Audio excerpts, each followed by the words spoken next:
America Israel ವಿರುದ್ಧ Iran ನಕಲಿ war ಶುರು ಮಾಡಿದೆ. ಅಮೆರಿಕ ಇಸ್ರೇಲ್ ಕಣ್ಣಿಗೆ ಮಣ್ಣೆರಚ್ತಾ ಇದೆ.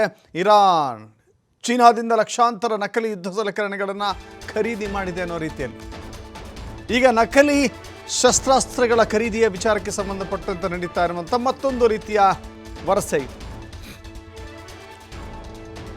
ನೋಡಿ, ಬಲೂನ್ ಹೆಲಿಕಾಪ್ಟರ್, ಬಲೂನ್ ಟ್ಯಾಂಕರ್ ಖರೀದಿ ಮಾಡಿದೆಯಂತೆ.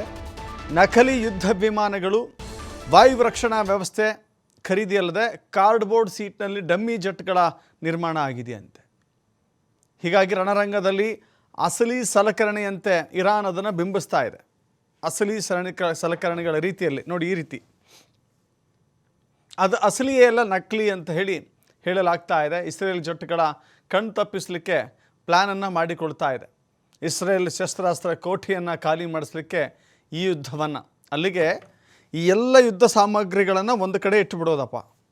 ಇನ್ನೇನು ಯುದ್ಧ ವಿಮಾನಗಳು ಸಿದ್ಧವಾಗಿದ್ದಾವೆ, ಕ್ಷಿಪಣಿಗಳು ಸಿದ್ಧವಾಗಿದ್ದಾವೆ, ಜೆಟ್ಗಳು ಸಿದ್ಧವಾಗಿದ್ದಾವೆ ಅನ್ನುವ ರೀತಿಯಲ್ಲಿ ಎಲ್ಲವನ್ನು ಕೂಡ ಸ್ಯಾಟಲೈಟ್ ವ್ಯೂ ಮೂಲಕ ನೋಡಿದ್ರೆ ಯುದ್ಧ ಸಾಮಗ್ರಿಗಳು ಅಥವಾ ಇಲ್ಲಿರುವಂಥ ಬೇಸ್, ಏರ್ ಬೇಸ್ ಇದೆ ಅಥವಾ ಸೇನಾ ನೆಲೆ ಇದೆ ಅನ್ನುವ ರೀತಿಯಲ್ಲಿ ಬಿಂಬಿಸೋದು.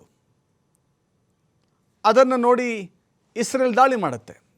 ಅಲ್ಲಿಗೆ ಇಸ್ರೇಲ್ ಬಹುತೇಕ ಶಸ್ತ್ರಾಸ್ತ್ರಗಳನ್ನು ಇಲ್ಲಿ ಪ್ರಯೋಗ ಮಾಡುತ್ತೆ. ನಕಲಿ ಯುದ್ಧ ಸಾಮಗ್ರಿಗಳ ಮೇಲೆ ಅಸಲಿ ಯುದ್ಧ ಆದರೆ ಅಲ್ಲಿಗೆ ನಷ್ಟ ಯಾರಿಗೆ? ನಷ್ಟ ಇಸ್ರೇಲ್ಗೆ. ಹೀಗಾಗಿ ಶಸ್ತ್ರಾಸ್ತ್ರಗಳನ್ನು ಖಾಲಿಯಾಗಲಿ ಅಂತ ಹೇಳಿ ಒಂದು ನಕಲಿ ಪ್ರಯೋಗಗಳನ್ನು ಮಾಡ್ತಾ ಇದೆ. ಆ ನಕಲಿ ಎಷ್ಟರ ಮಟ್ಟಿಗೆ ಅಂತ ಹೇಳಿದ್ರೆ ಅದನ್ನು ನಂಬಿ ಇಸ್ರೇಲ್ ಯುದ್ಧ ಮಾಡ್ತಾ ಇದೆಯಂತೆ.